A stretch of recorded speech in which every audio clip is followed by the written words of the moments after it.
Comment rebâtir un patrimoine après le choc d'un divorce? Une question bien générale, effectivement, après une épreuve personnelle comme un divorce. Bon, les aspects placement sont rarement au cœur des débats. La première conséquence, elle est financière, bien sûr. Elle est un appauvrissement pour les deux ex-conjoints.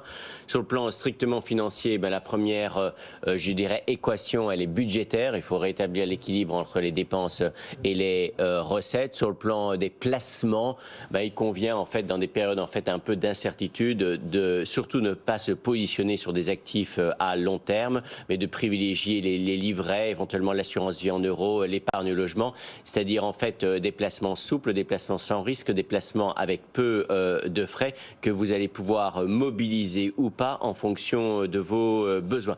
Dans la même ordre d'idée, bien sûr, sur le logement, ne pas hésiter à passer par la case location, en tout cas tant que votre situation personnelle n'est pas stabilisée.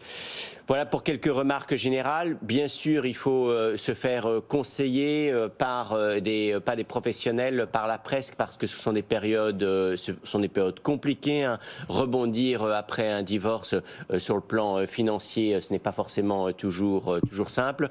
Après ça, les réponses sont forcément individuelles. Ça dépend du niveau de revenu, du niveau de patrimoine. Donc, voilà quelques pistes de réflexion pour Isabelle. Vous avez quelques clés ou pas, Stéphane, sur un thème comme ça, rebâtir un patrimoine après un divorce?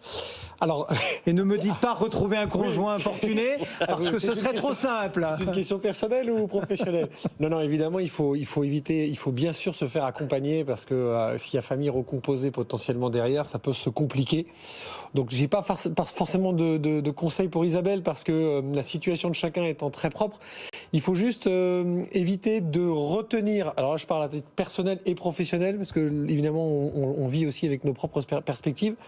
Il faut éviter de se dire que parce que ça s'est passé comme ça, patrimonialement parlant, j'entends bien mon cher Cédric, ça pourrait se passer comme ça la fois d'après.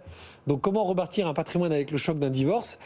Éviter de refaire la même chose, mais c'est pas la peine de faire complètement l'opposé non plus, parce que évidemment, si on décide de rencontrer quelqu'un d'autre, évidemment, ce sera une nouvelle personne, et donc on aura une nouvelle façon de voir les choses. Donc toujours pareil, on adapte à sa situation et non pas l'inverse.